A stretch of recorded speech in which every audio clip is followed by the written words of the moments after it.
150 రోజులు సాధించిన ప్రగతి గురించి డిప్యూటీ సీఎం గారు కూడా మాట్లాడుతున్నారు.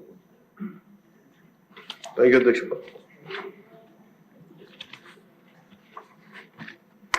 150 రోజులు పైన అయిన సందర్భంలో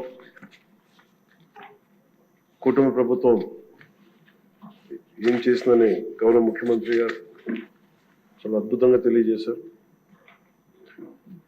ఈ కష్టం వెనుక ఒకసారి మనం చేసిన విషయాల కంటే కూడా ముందు మనం మాట్లాడుకోవాల్సింది మనం ఏం ఇన్హెరిట్ చేసాం, ఏం వారసత్వంగా వచ్చినాయి ఒకసారి చూస్తే అధ్యక్ష, గుంతలు, శిథిలమైపోయిన రోడ్లు, విచ్చలవిడిగా పెరిగిపోయిన గంజాయి వనాలు, ఇసుక దోపిడీలు, రివర్స్ టెండరింగ్లు, నిర్వీర్యం అయిపోయిన పంచాయతీలు, ఆరోగ్యశ్రీకి ఇవ్వని డబ్బులు,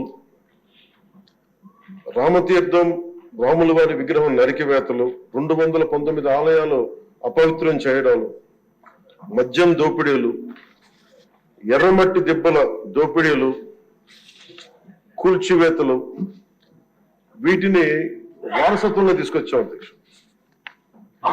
ఆ వారసత్వం మనకి సంక్రమించిన తర్వాత గత ఎన్నికల సమయంలో ఈ వరుస దోపిడీలు, వీరి అరాచకం చూసి ఏ విధంగా దీన్ని రాష్ట్రాన్ని తిరిగి గాడిలో పెట్టాలి అని ప్రతి ఒక్కరి ఆకాంక్ష అధ్యక్ష. ఆ సమయంలో 3 సార్లు ముఖ్యమంత్రిగా చేసి ఈ రోజున భారతదేశంలో తెలుగువారు భారతీయులు ఎక్కడున్నా సరే దాంట్లో దాదాపు సగం వంతు తెలుగువారే ఉండడానికి ముఖ్య కారకులు. నాలెడ్జ్ ఎకానమీ అనేది ప్రాతిపాదిక చేసుకుని దాన్ని దేశమంతా విస్తరించిన ఒక విజనరీ, అలాంటి అనుభవం గల ఒక పాలసీ మేకర్ ముఖ్యమంత్రి, ఆయన్ని కూడా ఇబ్బందులు పెట్టి ఆ రోజు జైల్లో పెట్టినా, ఆయన్ని ఎన్ని రకాలుగా పెట్టినా ఒకటే అనుకున్నాం, ఇలాంటి వారసత్వంగా వచ్చిన సమస్యలను మనం ఎలా అధిగమించగలం అని. ఈ రోజున 150 రోజుల పాలనలో ముఖ్యమంత్రి గారు చెప్పింది, గౌరవ ముఖ్యమంత్రి గారు చెప్పింది చాలా ఉత్సాహం ఇచ్చింది, ఉత్సాహాన్ని నింపింది, భవిష్యత్తు పట్ల విశ్వాసాన్ని తీసుకొచ్చింది. సో మనస్ఫూర్తిగా వారికి నా ధన్యవాదాలు తెలియజేసుకున్నాను అధ్యక్ష. నాకు సంపూర్ణమైన విశ్వాసం ఉంది అధ్యక్ష. ఇది మొన్న మహారాష్ట్రకి వెళ్తే నేను ఆ మాట చెప్తున్నప్పుడు ప్రతిసారి మన రాష్ట్రం మీద చాలా బాధ అనిపించింది. మహారాష్ట్ర $1 ట్రిలియన్ ఎకానమీ అవ్వాలని మనస్ఫూర్తిగా కోరుకుంటున్నానని. నా మనసులో ఇబ్బంది పడింది ఏంటంటే మన రాష్ట్రానికి ఎందుకంటే బలంగా చెప్పలేకపోయాం అనేది. కాకపోతే మనకు వారసత్వం వచ్చిన సమస్యలు కాబట్టి ఆ రోజున చెప్పలేకపోయాను. ఈ రోజు నాకు 150 రోజుల గౌరవ ముఖ్యమంత్రి గారి అనుభవంతో కూడిన ఈ పాలనలో నాకు సంపూర్ణమైన విశ్వాసం ఉంది అధ్యక్ష. ఆంధ్రప్రదేశ్ $1 ట్రిలియన్ ఎకానమీగా అతి త్వరలోనే ఈ 5 సంవత్సరాలు వెళ్తుందని మనసు సంపూర్ణ విశ్వాసం ఉంది.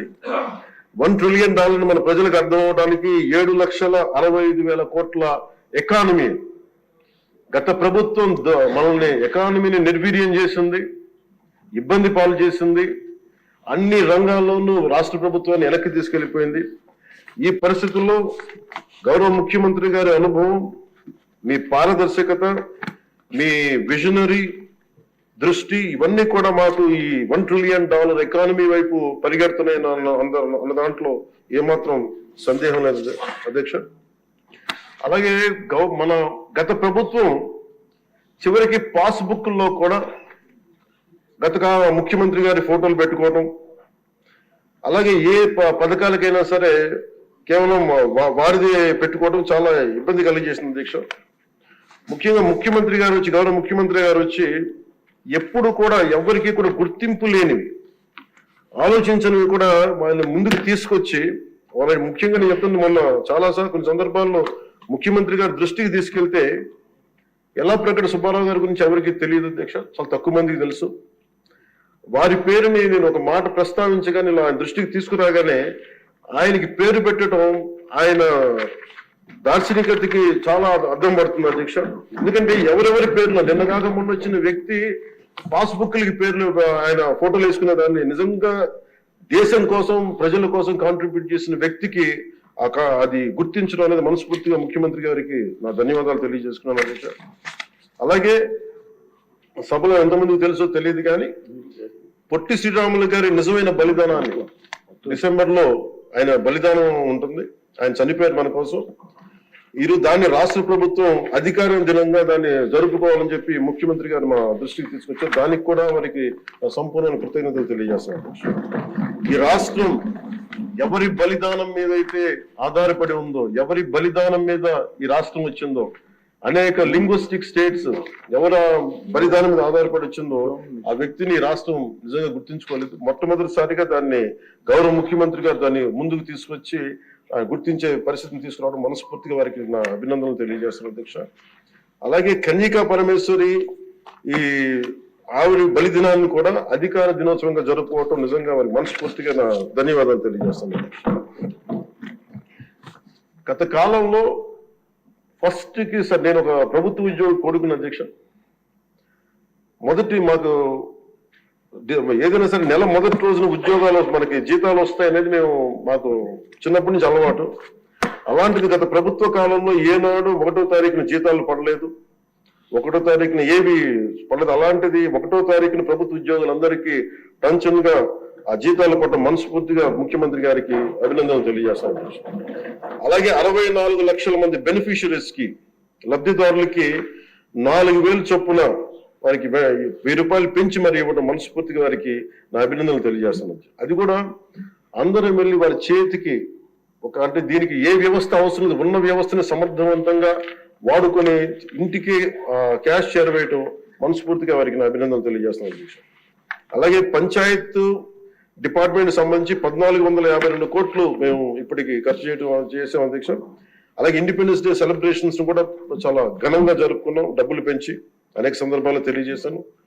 13,326 గ్రామ పంచాయతీలకి జాతీయ ఉపాధి హామీ పథకం కింద పల్లి పండుగ ద్వారా 4,500 కోట్లు నిధులు విడుదల చేశాం అధ్యక్ష. అలాగే గౌరవ ముఖ్యమంత్రి గారి ఈ నాయకత్వంలో ఈ ప్యాడీ జ్యూస్ రైతులకు కావాల్సింది 1,674 కోట్లు రిలీజ్ చేసి నిజంగా మీరు రైతాంగానికి మీరు ఎంత అండగా ఉంటారో మాటలతో కాదు చేతుల్లో చూపించారు అధ్యక్ష. వారికి మనస్ఫూర్తిగా నా ధన్యవాదాలు. అలాగే ప్రభుత్వానికి మన కేంద్ర ప్రభుత్వానికి ఎంత అండగా ఉంది మోడీ గారి ఆధ్వర్యంలో ఉన్న కేంద్ర ప్రభుత్వం అనడానికి అమరావతికి 15,000 కోట్ల రూపాయలు, పోలవరంకి 12,500 కోట్ల రూపాయలు, రైల్వే ప్రాజెక్ట్స్ దాదాపు 70,000 కోట్ల పైచిలకు, హైవేస్ అయితే దాదాపు ఇప్పటికే 55,000 కోట్ల రూపాయలు ఈరోజు మనకి ఇచ్చారు అధ్యక్ష. పనులు జరుగుతూ ఉన్నాయి. అలాగే ముఖ్యమంత్రి గారికి కూడా ముఖ్యంగా మిడ్ డే నేను అడిగింది ఏంటంటే ముఖ్యమంత్రి గారిని డొక్కా సీతమ్మ గారి పేరు ఏదన్నా పథకాన్ని క్యాంటీన్ పెట్టండి అంటే ఆయన ఏకంగా దీనిలో నారాయణ గారికి కూడా ముఖ్యమంత్రి గారు ప్రత్యేకంగా నా ధన్యవాదాలు తెలియజేస్తున్నాను అధ్యక్ష. మధ్యాహ్న భోజన పథకాన్ని విద్యార్థుల మధ్యాహ్న మిడ్ డే మీల్ స్కీమ్ కి డొక్కా సీతమ్మ గారి పేరు పెట్టడం మనస్ఫూర్తిగా వారి చేతులు ఎత్తి నేను నా మనస్ఫూర్తి గారికి కృతజ్ఞతలు తెలియజేస్తాను. అలాగే ఇలాంటి స్ఫూర్తి చూసి నాకు కూడా వ్యక్తిగతంగా నేను ముఖ్యంగా ఆయన లీడర్షిప్ ఎబిలిటీ, ఒక క్రైసిస్ వచ్చినప్పుడు ఒక నాయకుడు ఎలా ఉండాలి, ఒక వరదలు వచ్చినప్పుడు ఎలా ఉన్నారనేది మనకి విజయవాడ బొడిమేరు వరదలప్పుడు అసలు ఆయన చూపించిన నాయకత్వ పటిమ ఇవన్నీ చాలా ఆదర్శనీయం అధ్యక్ష. మేము వెళ్ళి కాళ్ళు మన చొక్కా మడిచి ఆయన దిగి బురదలో నడిచి దిగి ఆయనకి అవసరం లేదు, ఆయన చేయించవచ్చు.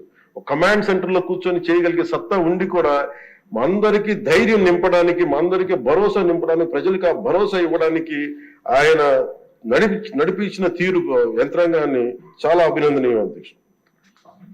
అలాగే జల్ జీవన్ మిషన్ కి సంబంధించి అధ్యక్ష ఈ రోజున గత ప్రభుత్వం ఫిల్టర్ బెడ్స్ కూడా మార్చలేదు అధ్యక్ష. అంటే 4 లక్షలు అవుతుంది.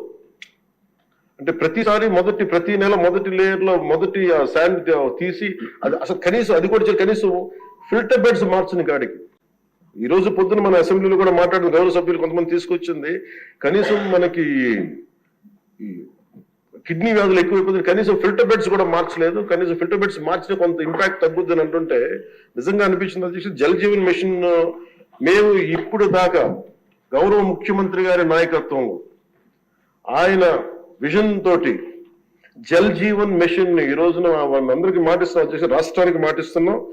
జల్ జీవన్ మిషన్ మన కేంద్రం మనకి గౌరవ ప్రధానమంత్రి గారి ఆశీస్సులతో గౌరవ ముఖ్యమంత్రి చంద్రబాబు గారి నాయకత్వంలో మునిపెన్నడూ లేని విధంగా భారతదేశంలోని ఎప్పుడు కూడా జల్ జీవన్ మిషన్ ఏ స్థాయి ఇది ఒక మౌనంగా చేస్తాం అధ్యక్ష. ఆ మాట మేము అందరం కమిటెడ్ గా ఉన్నాం అధ్యక్ష. అలాగే లా అండ్ ఆర్డర్ కి సంబంధించి లా అండ్ ఆర్డర్ లో 3 IPS ఆఫీసర్స్ ని ఏకకాలంలో సస్పెండ్ చేసిన ఘనత, వాళ్ళు చేసిన తప్పులకి ఆ ధైర్యం కావాలంటే ఆయన అనుభవం చాలా స్పష్టంగా తెలియజేస్తుంది అధ్యక్ష. అలాగే లా అండ్ ఆర్డర్ సంబంధించి ఇంకొకటి గంజాయి వనాలు పెరిగిపోయిన చోట తిరిగి శుద్ధించిన డ్రోన్స్ ను వాడి గంజాయిని అరికట్టడం. ఈ మధ్యలో కూడా మనం ఏ స్థాయికి వచ్చిందని పక్కన ఉన్న వైజాగ్ లో హాస్పిటల్ పక్కన చిన్న పిచ్చి మొక్కలు కూడా పెంచేస్తాం. అంత ఇదిగా పెరిగిపోయిన దాన్ని ఉక్కుపాదంతో దాన్ని అణిచేస్తామని చెప్పింది చాలా స్ఫూర్తిదాయకం అధ్యక్ష. ప్రత్యేకించి సోషల్ మీడియాకి సంబంధించి అసలు ఇంట్లో ఆడబిడ్డలు బయటికి రావాలన్నా కానీ ఊళ్ళల్లో ఈ రోజున ఇక్కడున్న చాలా మంది గౌరవ సభ్యులు కానీ ముఖ్యమంత్రి కానీ వీళ్ళందరూ ఎంతో కొంత ఒక ఇన్సులేటెడ్ అధ్యక్ష. కొంతమంది అధికారులు తెలియచ్చు, లేదంటే మనుషులు ఉండొచ్చు, వీళ్ళు ఉండొచ్చు, కానీ నిజంగా సఫర్ అవుతుంది ఊళ్ళల్లో ఆడపిల్లల అధ్యక్ష.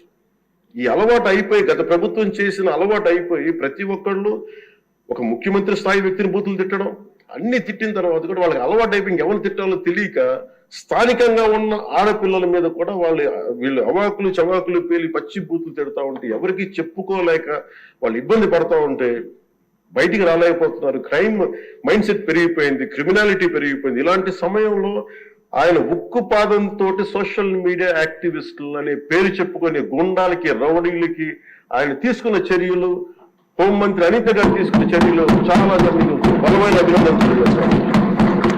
ఇదే కొనసాగాలని కోరుకున్నాను అధ్యక్ష. This should be a continuity of our entire governance.